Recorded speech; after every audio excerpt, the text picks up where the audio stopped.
Hello.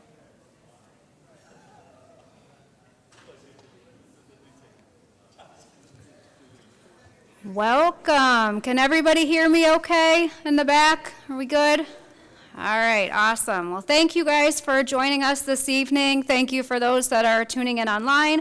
I am J.C. Owens. I'm the director of the counseling department and one of the college and career counselors who works with students and families, last names A through E. Joining me is Kyle Drypolcher, who works with students last names P through Z, and you'll be hearing from him shortly. Before we start, I just kind of want to get a feel. I see some students in the room, lots of parents. Just kind of get a feel for who's in attendance tonight. How many of you have a high school student that's already graduated in the military onto other things? Okay. How many of you is your junior student your oldest or only? That's a good portion, all right.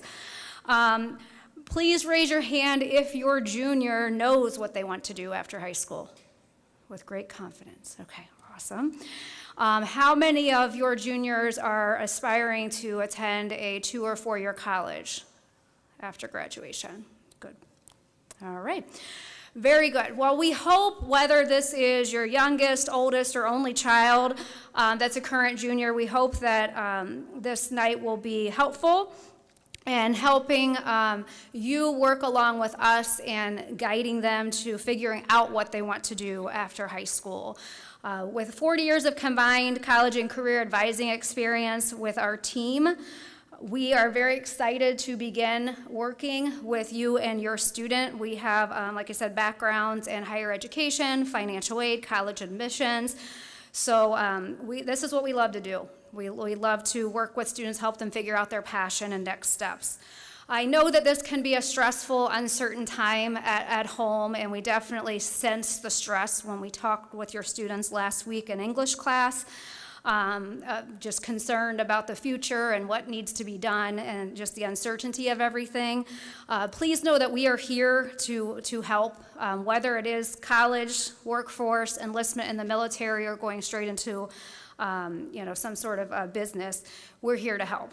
So tonight we're going to share information pertaining to preparing for senior year and graduation, making sure that your student is on track for graduation requirements. We're going to talk a little bit about the different pathways that graduates can pursue. We call them the 4 E's. We're going to talk about different resources for college and career planning, including a little bit about financial aid, and really the pivotal role that you as parent and guardians play in your child's search for career and college search and application process.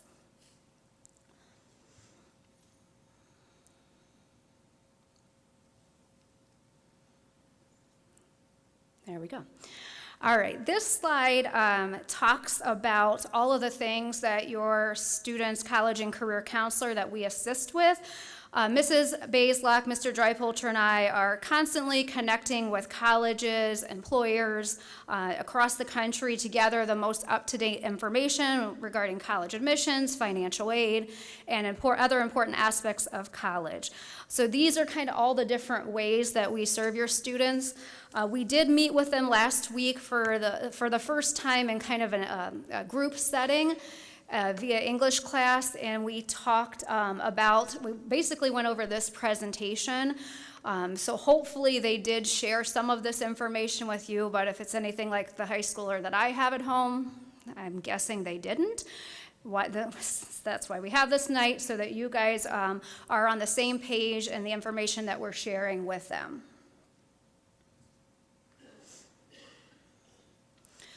So just to start with the basics, and hopefully this slide is not a surprise at all. It's the state of Ohio minimum graduation requirements. When we talked to the students, we did emphasize that it's minimum. For college-bound students, they should go above and beyond these requirements. For example, in science, 3 years are the requirements, but colleges want to see that 4th science in their senior year. So we do follow this, and we check this annually. We have since freshman year to make sure that all students are on track for graduation. We will, once we come back from the holiday break, meet sometime in January or February individually with your student to go over their transcript and to go over these graduation requirements. So again, the first requirement are the credits that you see on the slide, totaling 21. The average student graduates with 25. We typically have no issue hitting that 21 mark and hitting those specific requirements. The second thing required for graduation for the class of 2025 are end of course exams. They need to pass at a competency level in sophomore level English and algebra. If they have not met those requirements, you would have heard from us that we are retesting students that didn't meet those requirements in the next couple of weeks. So this typically isn't a concern for our students. The final graduation requirement are these seals, State of Ohio graduation seals. There are 12 total seals, and you can earn them from things like graduation, end of course scores, ACT and SAT scores, military enlistment, taking technology classes. So for a variety of different means in which you can meet these 12 potential graduation seals. They need 2 seals. Again, this is something we have been tracking in our office, and we will be letting you know, or we would have already let you know if we have concern that your student doesn't have 2 seals. So what these do, they kind of think of like the Girl Scout patches on the transcript. That's what they are. We've been asked a lot recently, how does this weigh, with college admissions and future employers? Honestly, even the colleges in the state of Ohio, this is a new thing, and they really aren't very concerned with these seals. So if your student wants to get a lot of seals and a lot of little stickers on their transcript, go for it. But the important thing is they have 2, one state and one local. We will share this entire presentation out. If you click at the bottom there, it will go over the 12 seals. So if your student is interested in kind of gathering a lot of those, you can see what they are. One of the 12 seals, and this is a popular one for our students, is the honors diploma. There are 5 different types of an honors diploma. You can only get one of the 5. So the next slide, which you will not be able to read because it's so small, but again, when we share it out, you can look over it. It goes over in detail the 5 different honors diploma options. Again, you can only get one of them. The next slide goes over the academic honors diploma. 98% of our students that get an honors diploma, this is the one they're going for. Because of their course progression, they're kind of on track for this, where some of the others, like the STEM, they require additional things like portfolios, internships. So the academic honors diploma is kind of the most straightforward one. And you can see the requirements there. It's 4 years of all the core content, English, math, science, and social studies. 3 years of one language, or we have students that'll do maybe 2 years of Spanish, 2 years of German. That would also fulfill the requirement. 1 unit of fine art, which is already a graduation requirement. A 3.5 minimum cumulative GPA, and then a 27 on the ACT or a 1280 on the SAT. They can miss one of those criteria. Typically, the one that students miss is the test score. Those are pretty high test scores. They can get all of them too, but they are allowed to miss one and still earn an academic honors diploma. And we did mention to the students, when they come back from the break, like I said, they're going to be scheduling for senior year. So if they want to go for an honors diploma, they've definitely got to do that fourth year of a science and social studies.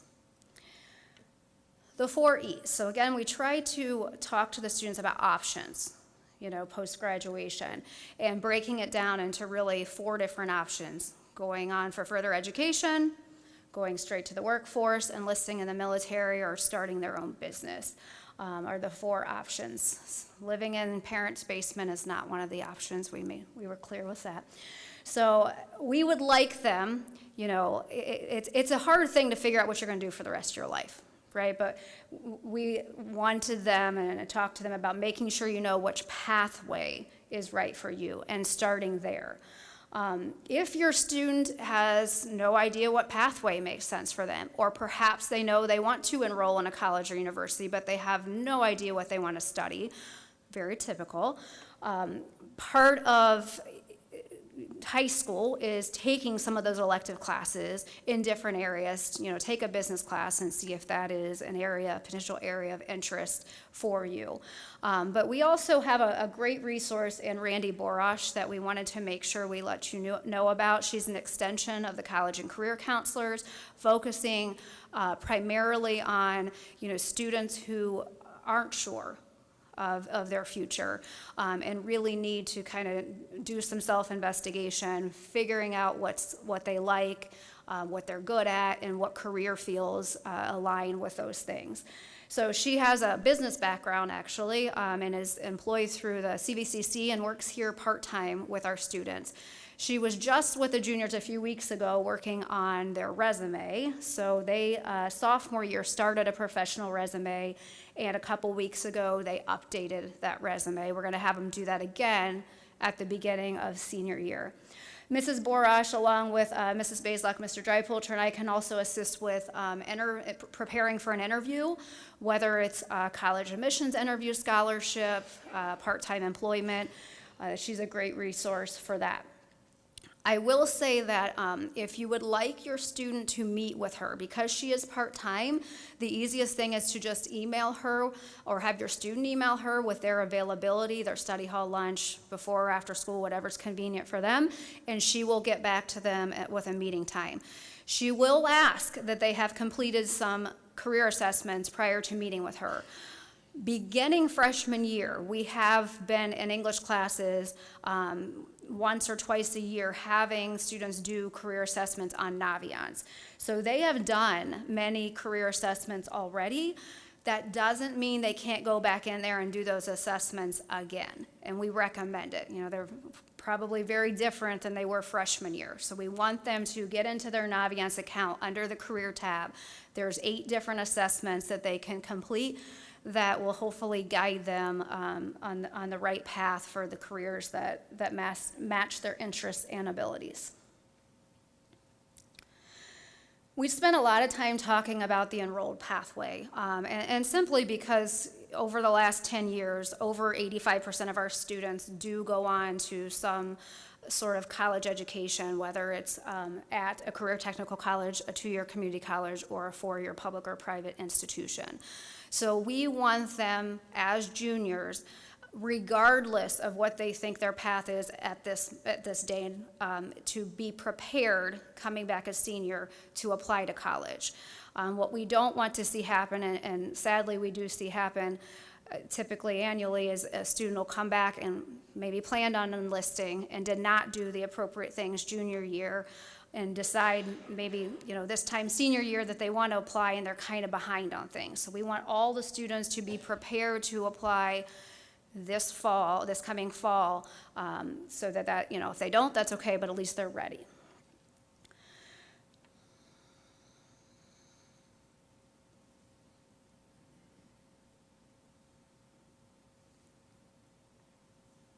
Maybe we'll get to the community college.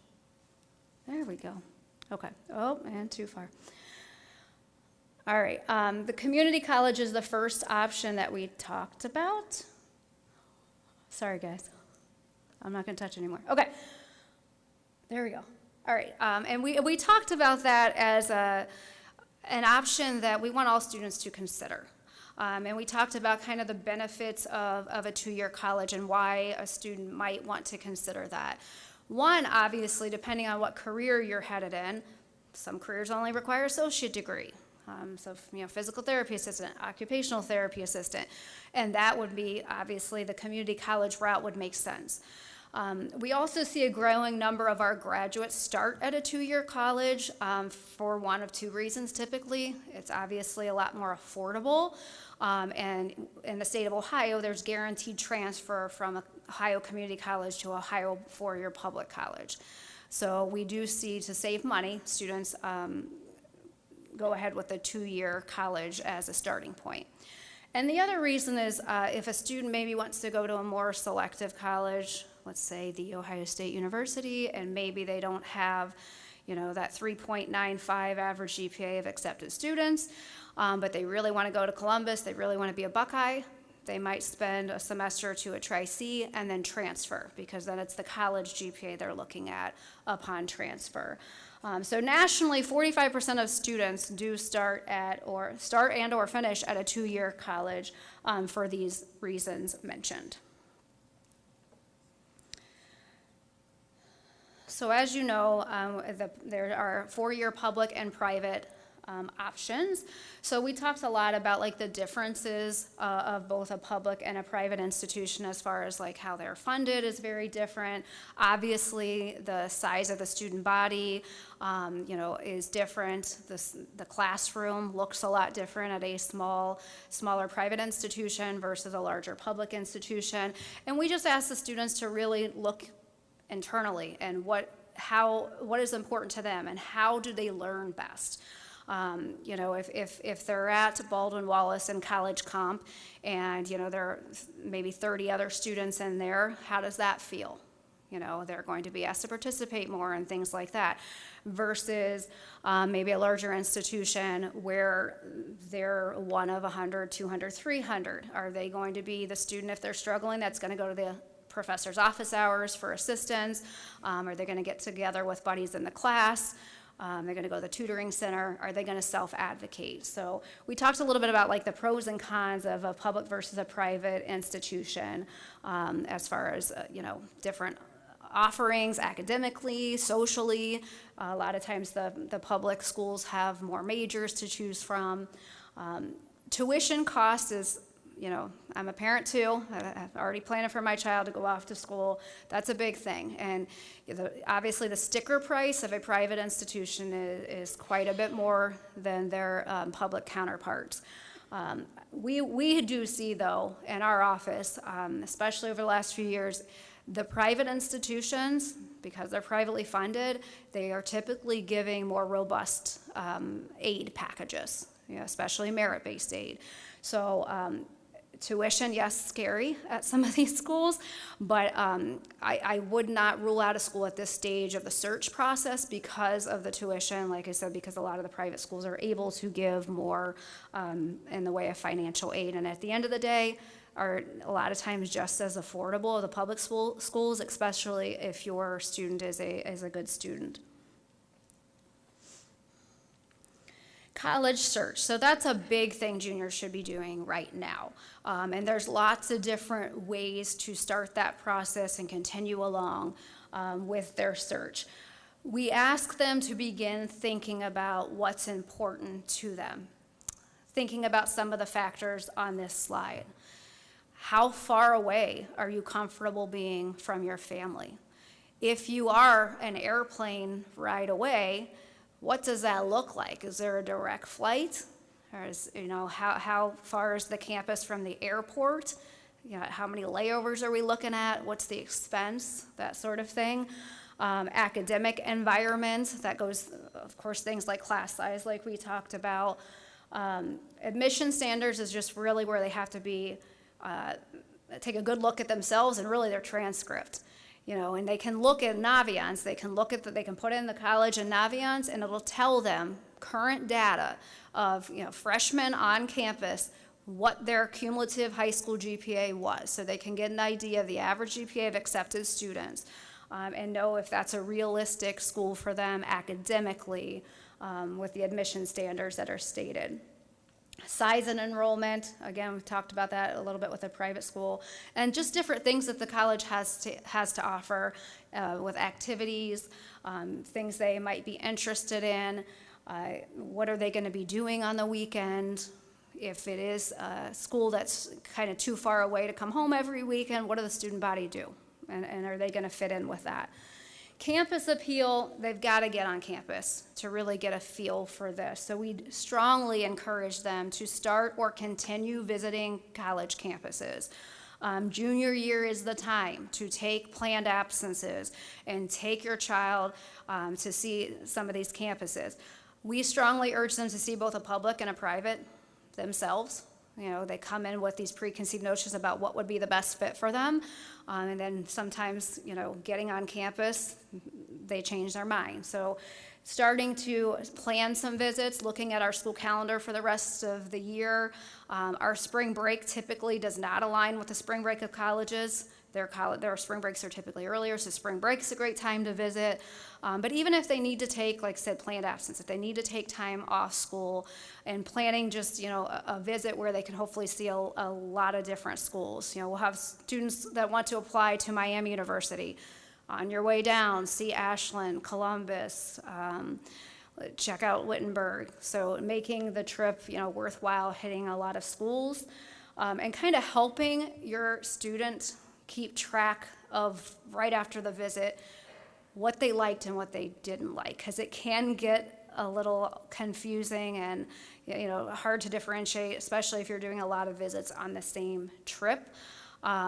A lot of students, you know, students don't typically anymore like to keep like actual notes, but maybe you as a parent can, or they can like do a little video of themselves and what they liked and didn't like. And the last thing on the college search, again, should be the last thing, again, is the cost, because that's something we don't want to, you know, kind of, again, roll out of school right from the get-go. A couple of the resources that we shared is the SuperMatch College Search was the first one. We asked them to do that during a colony about a month ago. They can do that as often as they'd like, so that's on Naviance under the college tab. And what that particular search does is, you know, if we think back to the previous slide, it goes over all those different factors that they should consider, and they put in their preferences.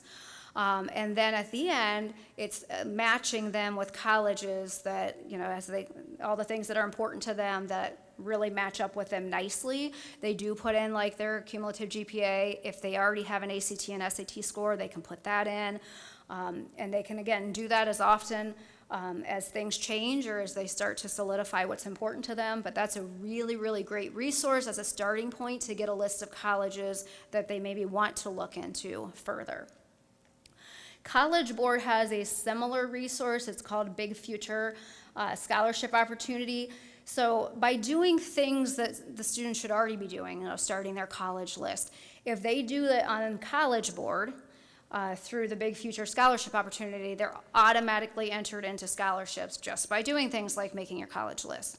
There was a young man from Solon a few years back that did this, and I think he won $10,000 just by making his college list. So it's something they have to do anyhow, and it's helpful, so you might as well enter into a scholarship competition by doing it. Meeting with college reps when they come on campus. So this fall, we had over 60 colleges visit our campus. We're very, very fortunate that they still come to our high school. They do not do that since COVID. They pick very few high schools to visit. That has since stopped, but we will have some in the spring, and certainly in the fall is another huge opportunity for your student in-house to meet with college admission reps. The reps that they typically send are typically the people that will review their application. So it's a great opportunity to ask questions, for them to put a face with a name. Extremely important for them to do that, especially it's usually a very intimate setting, maybe one or two. Ohio State was like our biggest group. I think we had 30 kids show up to that one, but it's a great opportunity, and we advertise that in our weekly update about what colleges are coming. Big Future Days, virtual college fairs, in-person college fairs, college websites. You can get a lot of information off of there. Campus visits, I already talked about that. That's a really important thing. But first, they've got to start with where do they want to visit? You know, start with a list. Cost, net price calculator. So again, I said from the get-go, we don't want to, you know, rule out of school because of the sticker cost, but you can now, any school that your student is interested in, on their website, they're required to have a net price calculator. You put in a little bit of information about your student, a little bit of information about your finances, and it will give you a really good estimate about how much you would actually pay to attend that particular institution. So that's something you could utilize now just to get a rough estimate of cost of attendance. And I believe I'm turning it over to Mr. Dryfolcher.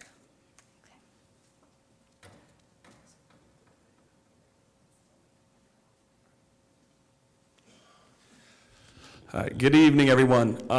I just also wanted to say that obviously if you look at this presentation, there's a lot of hyperlinks here. We didn't want to click on them all because, quite frankly, it would take quite a bit of time. We will share this presentation out later this week. So for these hyperlinks and some of these other, information pathways we can look at here, you can certainly do that at home on your own time, but for everybody's, being conscious of everyone's time, we wanted to kind of keep it short, so that's why we're not clicking on a lot of these hyperlinks. So the 4 steps. So basically, like Mrs. Owens kind of picking up where she was leaving off, you want to create your college list. And what we would say generally is the question we often get is, what's the perfect number of schools to have? What's a good number of schools to start with? I would say anywhere between 10 to 20 schools on an initial list is probably a good idea. It's kind of where you're casting a wide net, and then as you start to go down some of these steps, so comparing, looking at the different schools, different things that are important to you, that could be major, again, that could be cost, that could be location, that could be all of the things that we've already touched on. The visits are really big. Again, I think I tell students all the time, trust your instincts. If you walk onto a college campus and you immediately, as the kids would say, don't get a very good vibe from that campus, I don't think that's going to change. I'm not saying necessarily that write something off as soon as you see it, but generally how you feel when you're on these campuses is how you're going to feel if you're a student there. So don't count that type of instinctual feeling out. When you identify your list of schools generally, and again, these are estimates and these are numbers we have out there, and there's no right or wrong answer. 5 to 8 targeted schools is probably what we would suggest when you're a senior, your freshman, or excuse me, when you're a senior in the fall of next year, the schools that you're really considering applying to. Sometimes folks say, well, can I have less than that? And I normally I will say, 1 to 2 schools is limiting. Having 10 to 15 or 20 schools you're going to apply to is overwhelming. So 5 to 8 is probably a decent number. Why this school? And this is a question that I ask students when you're really considering the schools on your list. Ask yourself, why this school? And if you can't answer this question, you probably need to reevaluate. There are 3 reasons that I tell students to not choose a school, or rather 3 reasons that should not be the driving force behind a college decision. I'll touch on those now. The first one is cost, where students are choosing I wouldn't say the cheapest, but the most cost-effective option solely because of the money piece. I think sometimes, as Mrs. Owens said, some of the private schools do give substantial merit scholarship or financial aid packages. I have had students in the past where they've gotten a fair amount of money to go somewhere, but besides that, they don't really like the school. In some cases, they don't even really have their major or program they're considering or looking at. But it comes down to, okay, well, this is the best option. Finance is a huge part of my decision. I'm going to go based on that. And if that's the only reason students are attending a school, I would say in most cases, in the long run, that's probably not going to work out. The second reason I would say is pressure from, and this could be peer pressure from friends. This could be pressure from mom, dad, folks at home. We encounter students who it's typically a situation, or I wouldn't say typically, but can be a situation where maybe mom and dad are alums and they're very passionate about the school, or grandparents or friends, and students feel they need to go somewhere based on what they're being told or how they're being pressured by other people. And they don't really like the school, or again, there's just really no other reason other than they feel they have to go there, they're obligated to go there. And again, those are types of scenarios where sometimes students are not going to be very happy, and in the long run probably won't be very successful. The third one, and this gets a bit of a chuckle from the students when we talk about this in the classroom, but I do tell them it is a very real scenario that we do see from time to time, and that is longtime high school boyfriend or girlfriend is going somewhere, and they decide they need to go to school together. And as most of you know, oftentimes those relationships don't work out. And, one person finds themselves at a school that they were never intending to go to in the first place based on their wants and needs and someone else's. So those are the three reasons. If that's the number one thing that comes out of your mouth as a student of why you should go to a school, I think you need to go back to the drawing board and reevaluate. Okay, so college admissions offices and what they're looking for. We kind of have these divided up into about two tiers. So you have your top three factors that I think many of you are going to say are obvious. That's grades and GPA, test scores, whether ACT or SAT. We'll talk a little bit more about test optional in a few minutes. And then strength of curriculum. So that's, are you taking college preparatory courses? Are there honors, AP courses, CCP courses, those types of things? Are they part of your academic regimen? Just below that are these kind of secondary pieces or materials, but essay, college essay is very important. Honors, distinctions, awards, extracurriculars, there's things you're doing outside of the classroom, recommendation letters from counselors, teachers, demonstrated interest in the school that deals with, obviously, if you have a school you're very passionate about or is really top choice, do you want to be there? And then your senior year courses. One of the realizations that juniors have when we tell them that really your grades up to the end of junior year, that's the GPA that's going to be sent out, and your transcripts for colleges is pretty much solidified at the end of junior year.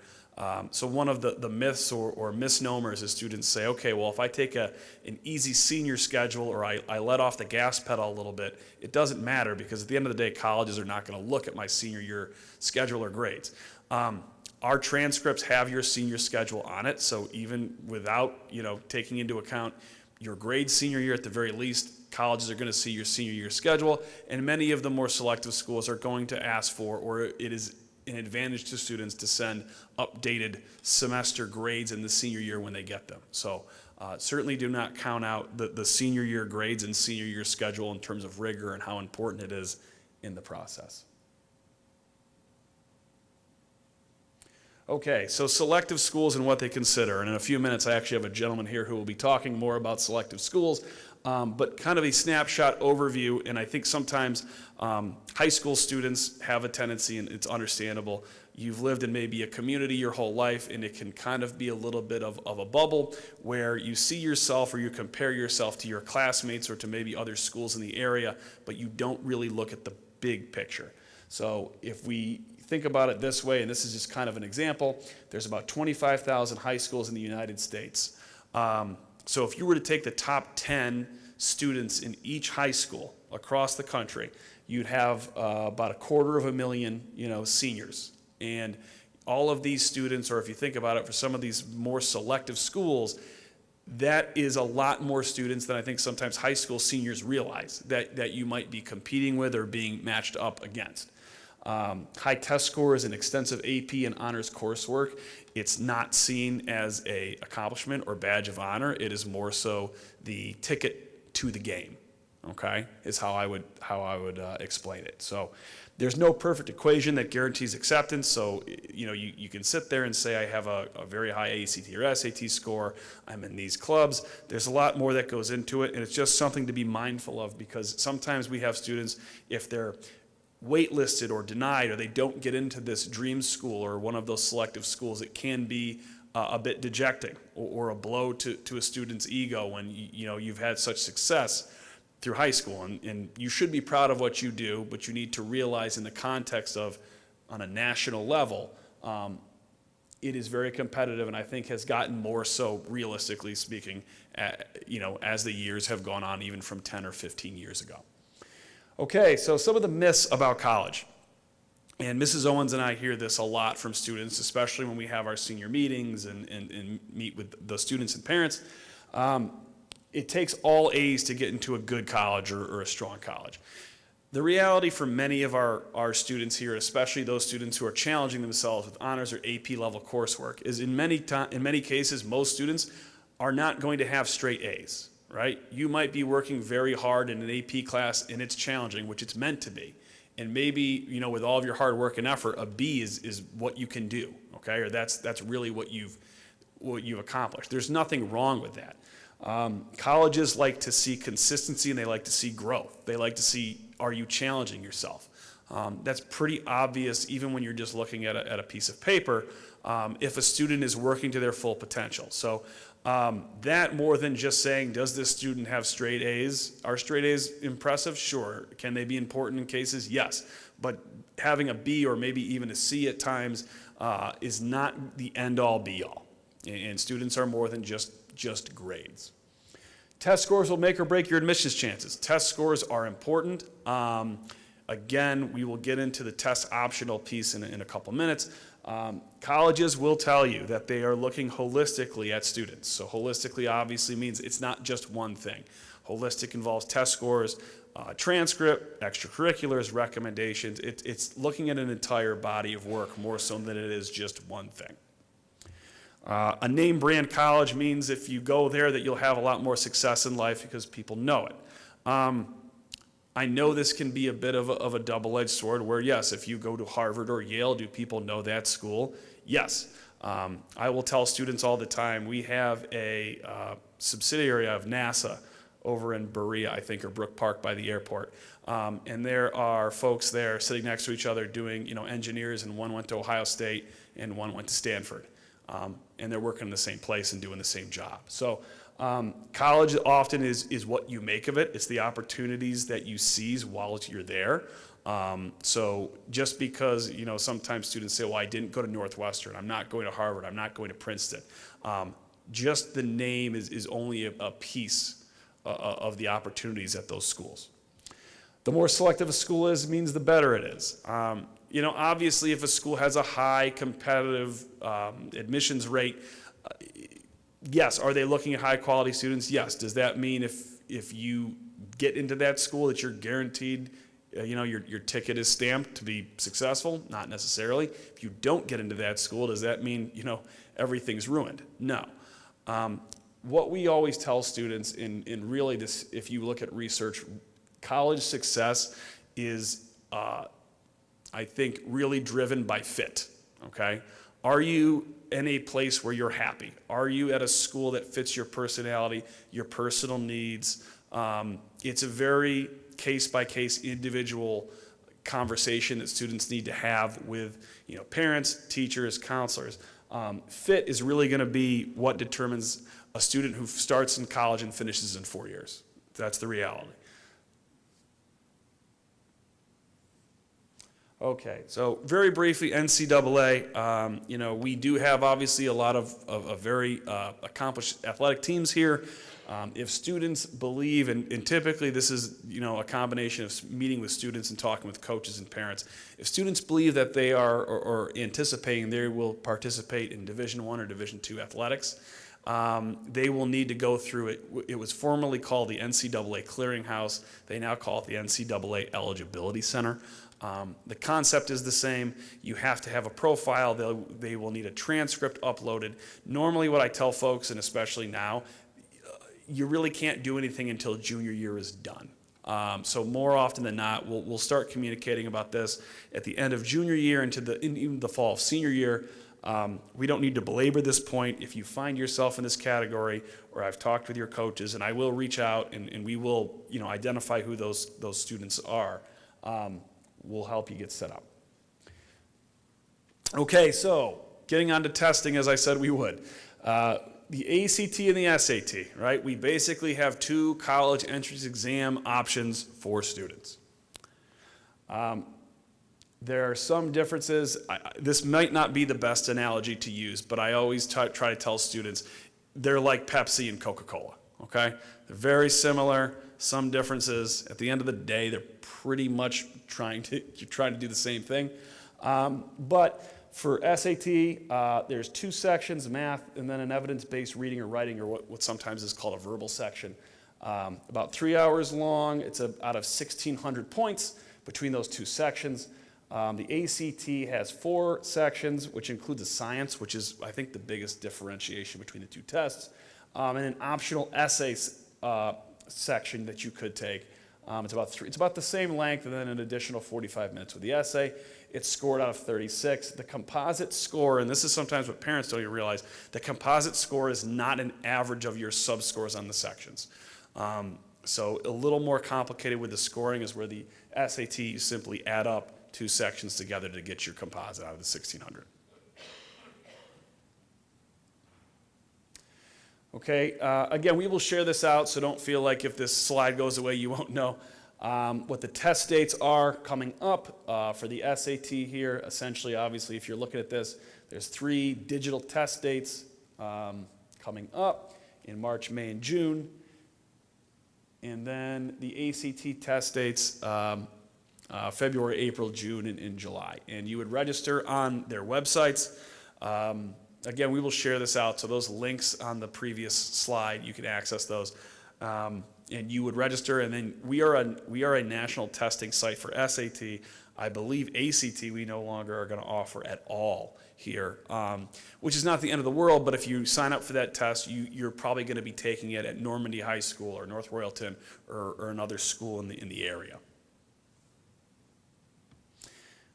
Okay, one thing we do have that is an excellent opportunity that students have had for probably about 6 or 7 years now is high schools are given the opportunity to give 1 free SAT or ACT test in the spring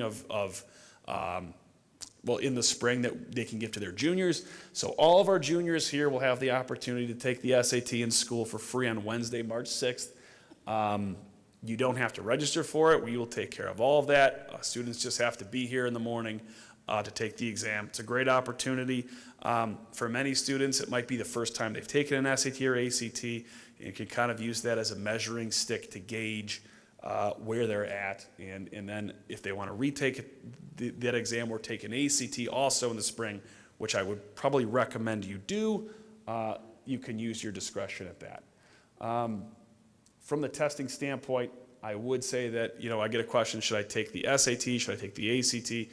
Which test maybe should I take again?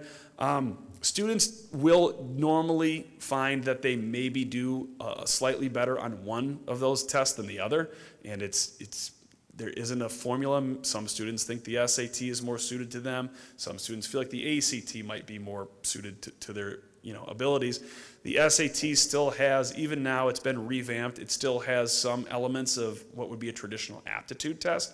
So some of students who are kind of, I think, right-brained, I think Mrs. Owens, problem-solving abilities and some of those things might prefer the SAT.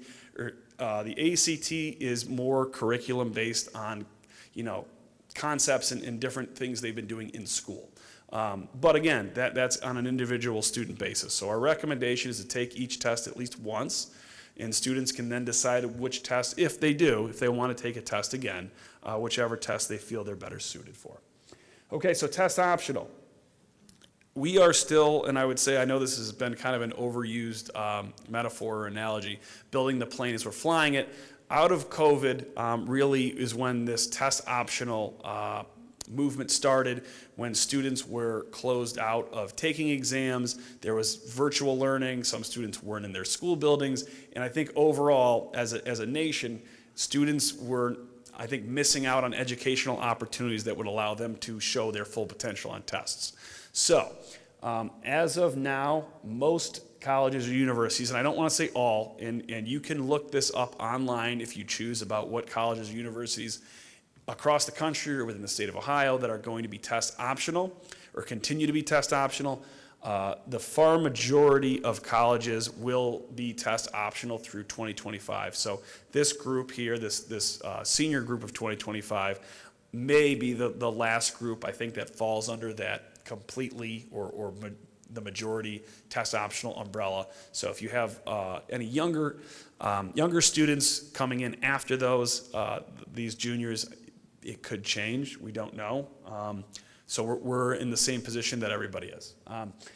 But basically, if a school is test optional, they're giving students the option to say, I choose not to submit my test scores, and if you don't, the colleges are not holding it against you. They're merely using the other application materials, so that transcript, recommendation letters, documented extracurriculars, and all of the other materials you submit to make a holistic decision on your application.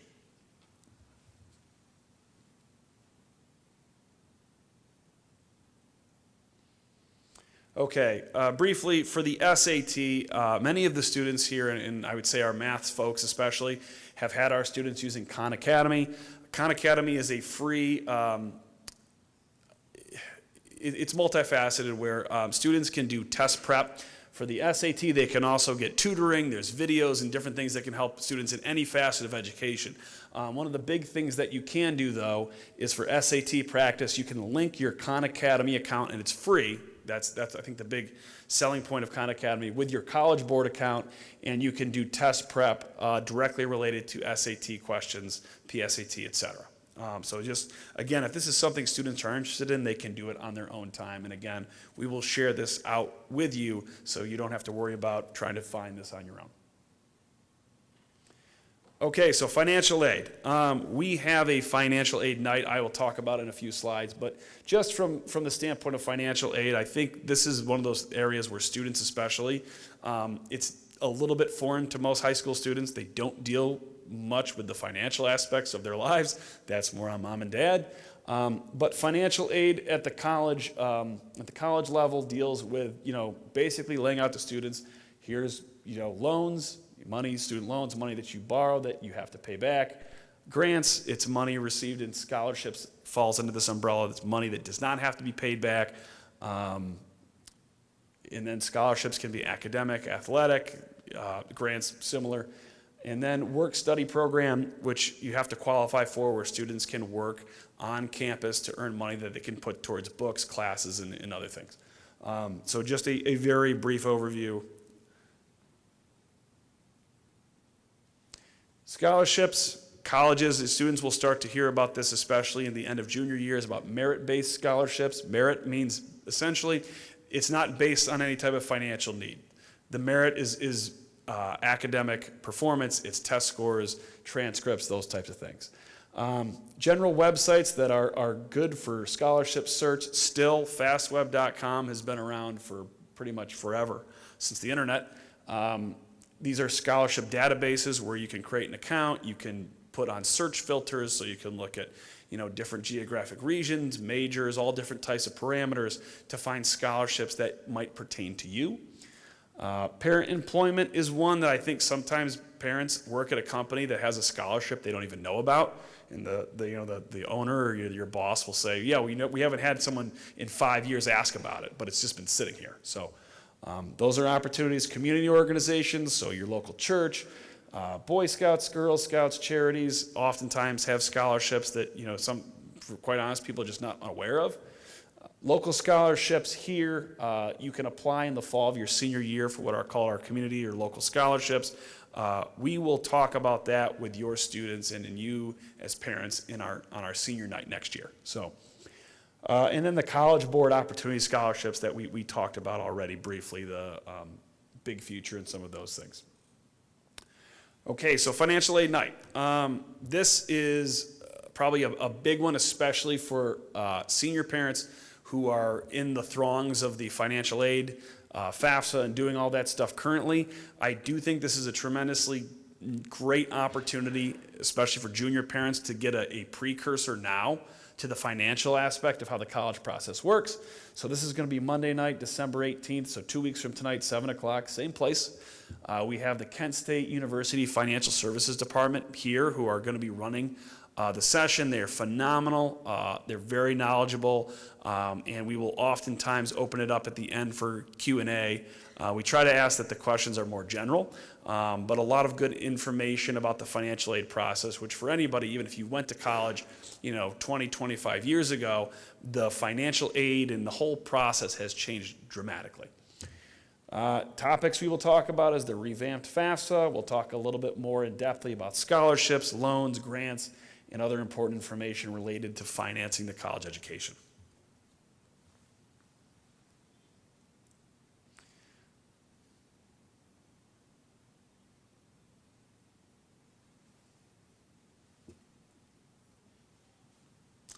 Okay, so you can kind of see what I'm looking at, even though it's really fading in very slowly here. This is something that we try to talk to students about, and I say this already that I know some of the graphics that I put in this presentation are already out of date, mainly the Twitter, and the kids say nobody uses Facebook. I think the overview of what we're telling students is, with all of these different social media platforms, and what we'll ask in the classroom is, how many students use at least one of these social media platforms or services, or maybe one of the other ones we don't have on here? And I think pretty much every student, one reason or another, raises their hand. Social media is, in a lot of ways, a great tool. You can get information out quickly.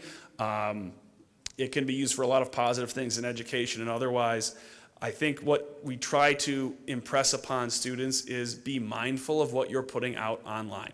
For many of us, in this room who at one time were 15, 16, or 17 years old, that maybe you don't always make the best decisions and tend to make mistakes along the way. The reality now is oftentimes students are documenting these mistakes online or making videos or posts. There's, I think, the myth that if I have my account private or I send a Snapchat and it goes away, that no one's going to see it. Generally, I tell students if there's something out there that's you don't want people to find, somewhere along the line, someone's probably going to find it. So my challenge to the juniors is go through your accounts now. Look at the videos you have on there. Maybe look at things you've written. Maybe look at videos you've shared. A good rule of thumb I tell students is if this is something you wouldn't want your grandmother to see, you wouldn't want your pastor or priest to see, you wouldn't want mom or dad to see, you wouldn't want your little brother or little sister to see, it's probably good to get that off. So, use this time now, clean up those social media presences. You want to have things out there. Certainly having a positive image and positive things online is great. It's just the reality is obviously many times you have kids who are making mistakes or doing things that kids will do, not really thinking about the long-term consequences. We have had students lose scholarships. We've had students lose admissions opportunities. I've even had students lose employment opportunities based on things they have had out there online. So just be mindful of that. Okay, so advice for parents. So this is obviously pertaining to you, the folks in the room, and the folks here who are joining us virtually. Let the student control the process. You can obviously offer support. It's great to be involved and do it collaboratively, but on there's that fine line between being involved and then doing it for them. At the end of the day, this has to be their decision. It's them who will attend the school, so make sure it is a place they can see themselves for 4 years. This kind of goes back to those 3 reasons I talked about earlier. If you're truly pushing your student towards a certain school, or when parents are really pushing kids towards a direction they don't want to go, it's probably not going to work out in the long run. So it needs to be a place to keep in mind that they're there, right? If it's on campus, if it's away from home, they sleep there, they eat there, they shop in the community. You have to realize that you're going to be there all the time. So are you happy there? If you're not, it's going to be obvious fairly soon. Use the resources we have on the counseling website, the Naviance system that I know many students have not been on that often, but can really utilize it for college search and using the Supermatch and those comparisons and things we've been talking about. The weekly update that we send out, weekly emails from the counseling office, are great and can help you navigate the process. We have a lot of good information on there. There is a school out there for everyone. Help your student find the right fit. So again, going back to goodness of fit, the most strongest indicator of college success is going to be, are you a good fit for this school?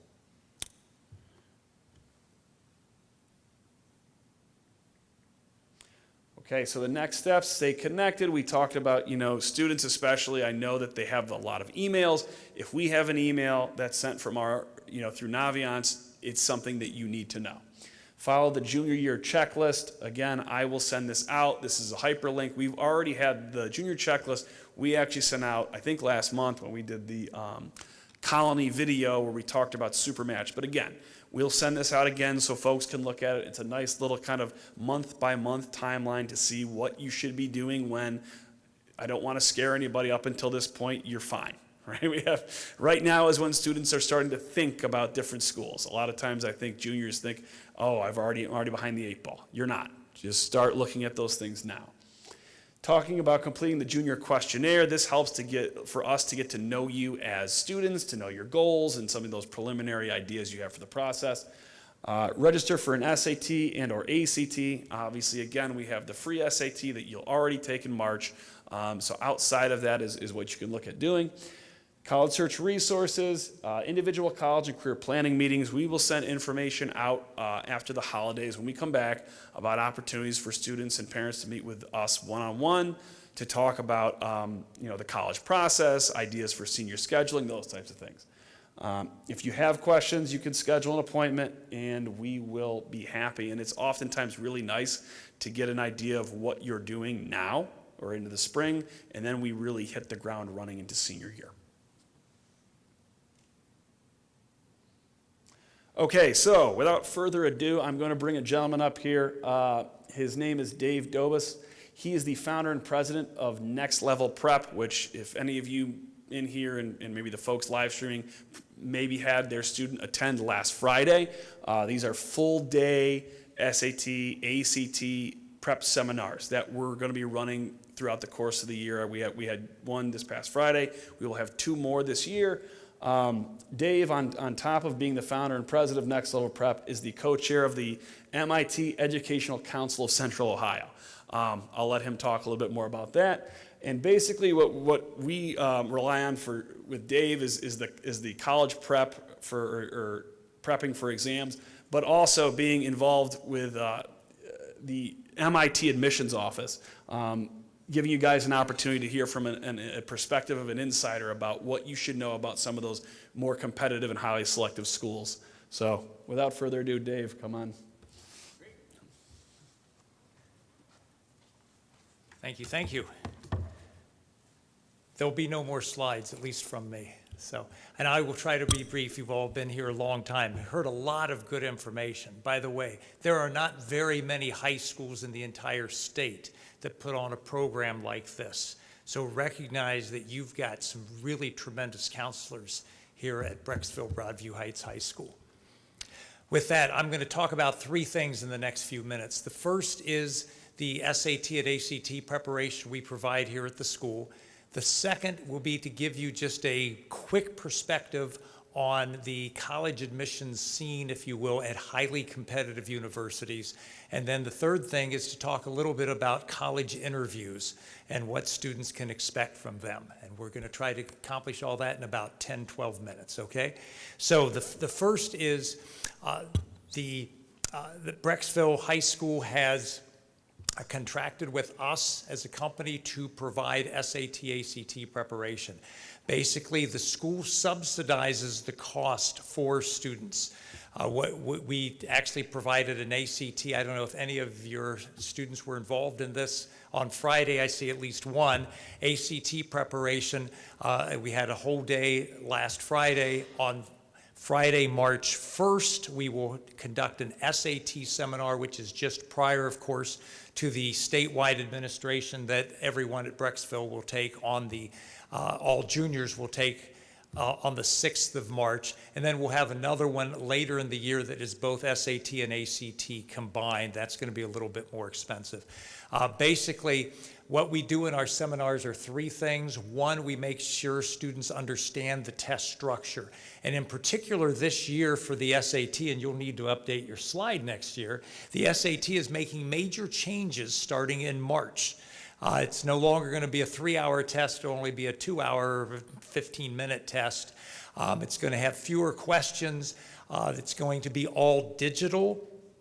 And the part of this that both scares me and is an opportunity is that there will be an adaptive component in it, which means that every student will start off in each section with the same questions, but then depending on how well they're doing, the level of difficulty of the rest of the questions when they get to the second half of that section will change based again on their performance on the first half of each section. Basically, what that means is you're saying, well, then maybe I shouldn't do so well, so I get easier questions the second half. The problem is, what will also occur is that students will be slotted into a particular score range. So if they're doing really well, then they'll have an opportunity to get a really high score. If they're not doing so well, they'll more precisely match you with a lower score range, okay? So that's what's going to be going on in the test. What we're going to do is to help students understand what that is going to be all about. It's brand new, starting in March, and so we will help students understand that test structure and the look. Second thing we're going to do is to help them understand what academic material they'll be held responsible for. In 6 hours, we can't really explain much, but we can help them know that pronoun antecedent agreement is going to be right there front and center on the verbal portion of the test, and that they better know that the team won its last 5 games is correct, not the team won their last 5 games, okay? So you heard about Khan Academy already from Mr. Dreipolcher. I will tell you, Khan Academy is outstanding for helping students to learn material they may have missed in school or that they're just not as comfortable with. That's what Khan Academy is there for, is content, okay? What we are there for is the third major thing we accomplish, and that is strategies. We help students, once they understand what the test is going to be about, we help them to understand how to approach the test, okay? Basically, strategies they can employ to help them score their highest on the test. What we're trying to do, okay, every student is capable of scoring in a certain range on the standardized tests. What we're trying to do is to help them to score in the upper end of whatever that range is for them. What you're trying to do, or what students are trying to do here at Brecksville Broadview Heights High School, is raise their ranges by taking more rigorous classes and doing better in them. Okay, that's basically increasing the reservoir of knowledge from which they draw to answer the questions correctly. What we're there to do is to say, okay, you're going to be wherever you're going to be. We're going to help you score at the top end of wherever you are today, if that makes any sense. I got a little abstract with you, but that's, I guess, what the SAT is all about, is abstract. So nonetheless, every student who takes our seminars gets not only 6 hours of live in-person instruction, they will also get this book, 600-page workbook that will help them understand all types of different test questions, sample questions that they may see, also summarizes some of the strategies that we go through. They also get a guided outline of strategies. They get a 5-week study plan. And finally, we offer free live call-in tutoring the week prior to every national administration of the test. And for all of that, it will only be $69. So just know that will be coming out.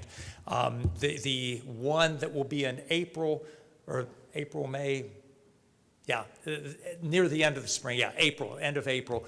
That's going to be SAT and ACT together all in one day. That's a little bit more expensive because they get 2 books. They get an ACT book as well. That'll be $89. Okay, so now we've accomplished number 1. Number 2, highly selective college admissions. Both of our speakers were touching on that earlier. What I'm here to tell you is that it is getting tougher and tougher to get into the most selective colleges. And the reason for it is basically this: more and more of the best kids are applying to more and more of the best colleges. My school, MIT, when I applied 50 years ago, we had about 4,000 applicants for the same number of spots we have today that we have 25,000 applicants for. Okay, so basically there's 6 times as many applicants, and that incremental amount all of them are just as good as that little group of 4,000 of us years ago. To put it another way, as I like to tell folks, only 1 out of 6 of my classmates would get in if we applied today because of those numbers. And as I've mentioned to some folks here earlier today, I am very comfortably in that other 5. But that's, unfortunately, I was born early, not late. But nonetheless, recognize that the competition is getting stiffer because more and more of the best kids are applying to these schools. It's a sheer numbers game. And what that also introduces is a lot of uncertainty into the process. The schools are having a more difficult time differentiating between students. That's because, one, there's just such a vast amount, and two, some of the measures we used to use aren't as good a measures anymore, or at least aren't as universal. First of all, grades. 55% of high school students today have an A average, okay? That means 3.5 or above, okay? 55% of high school students. When I was in high school, we had 3% of my high school class had a 3.5 grade point average today. Grade inflation exists. It's a lot easier to get A's than it was a generation or two ago. So grades aren't the differentiator they may have once been. Second is rank in class. Are the students ranked here? You're still ranked. That's good. There are a lot of high, and I give you credit there, because a lot of quote unquote high-end suburban schools no longer do that. And so you've got places like Dublin Kaufman High School outside of Columbus with 120 valedictorians last year. Now, they've got a lot of great kids there, but I'm sorry, they don't have 120 kids that deserve to be number one, okay? And so with so many schools not ranking their kids, that no longer is a differentiator for a college admission staff. And then finally, now with test optional, that introduces yet another thing. If you don't have grades, you don't have test scores, or I'm sorry, you don't have rank in class, at least you have test scores, right? Well, if the school is test optional, you may not see those. The one thing I will point out, if you look at statistics from schools, from colleges that publish them, the percentage of students getting in with a test score is always significantly higher than the percentage of kids who get in without a test score. So just recognize, they may say test optional, but there will be some biases. And again, after the 2025 school year, you're going to see even more schools sort of shy away from that test optional experience. Okay, so you've got all that going on. So it introduces a degree of randomness into this process.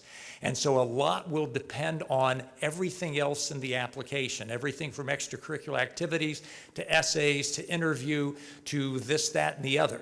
And you've got to realize who is making the decision about who's getting into colleges.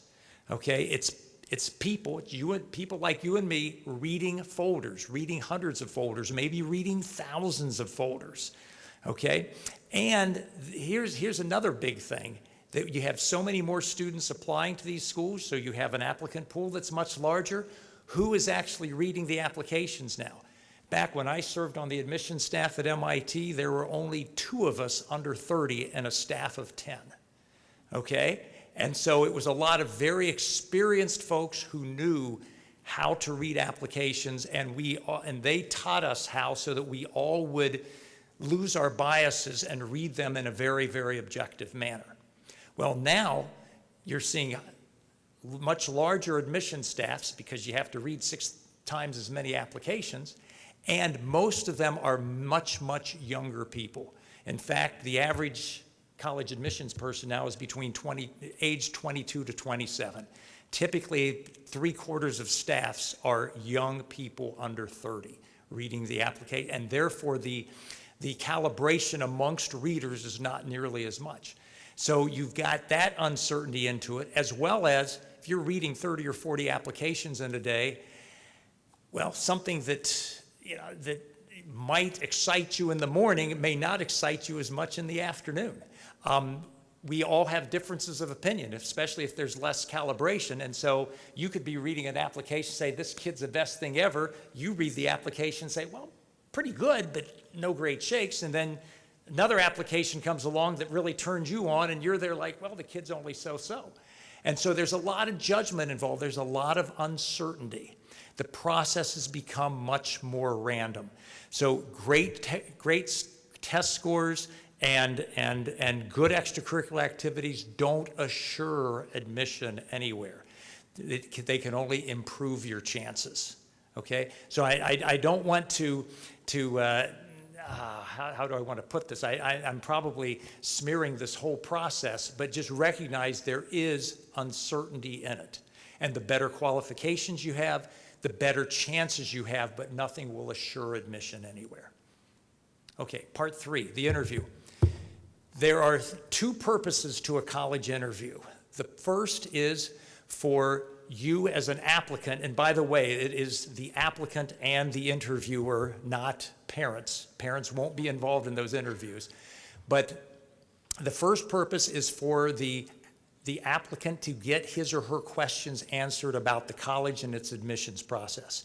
So come in prepared with any questions, and make sure, though, they're open-ended questions, like how might I be able to combine this major and that major, or something like that, as opposed to, well, how many students applied to your school last year? You know, basically very anecdotal information you can get from a casual inspection of the website. That should not be your question in an interview. Okay, so 1, come in prepared with any questions you have. The second is for the interviewer to get to know you. So again, you need to come in prepared to be able to talk about yourself. Basically, your interests, your aspirations, your achievements, you know, what you want to do in life, your passions, okay? The more you can come alive and convey who you are in the interview, the better chances you're going to have of doing really well in that interview. And what I always encourage students to do is to do a self-evaluation ahead of time and say, okay, what are the 1 or 2 or at most 3 things that I think I can bring to this freshman class? Okay, they don't necessarily have to be unique, but they need to be unique to you. Okay, the things that you hang your hat on and say, okay, this is something that I'm going to bring to this class that I'm not going to say no one else will, but I'll bring it really well. Okay, and then make sure you convey that to the individual that's conducting the interview with you. Okay, so make sure you either work it into the conversation, or if you get towards the end and you haven't worked it in yet, then what I encourage you to do is to say, hey, I know we're coming to the end of this, and I want to make sure you know this and this about me before we conclude today. The interviewer will actually thank you for doing that. But you've got to take control and make sure that you are creating the impression of yourself that you want to create in the interview. Okay, and the last thing I will leave you with as far as the interview is concerned is that it will be conducted either by a member of the admissions staff at the college or university, or a local alum, especially if it's a school from far, far away. And know that if it is a local alum, typically they're only interviewing between 3 and 7 students. So every student is a lot more special to them, and that the bias is already in your favor, that they will probably like you, okay? Because they want nothing more than to send the best and brightest from their local area to their alma mater hundreds or thousands of miles away, okay? So just put that in the back of your mind, as opposed to a college admissions professional, an admissions staff person who they're probably interviewing 50 to 100 students, and up, you're this hour's interview. Okay, so you're not nearly as special to them. And there you're going to have to prove a little bit more. Okay? So with that, I will stick around, by the way. I know that you've got, but after we conclude here, I'll stick around for any questions that anyone might have related to either highly selective college admissions or SAT related stuff. You've got flyers up here for folks as well. So thank you. Okay, so Mrs. Owens and myself will also, that's really much concluding our program here tonight. Just quick information about Next Level Prep. The next seminar will be Friday, March 1st for the SAT. So registration details will follow. We will send that out in our weekly update in our other methods of communication. But that's it. Thank you all for coming. Yes. Thank you all for coming. Drive safely home. Take care.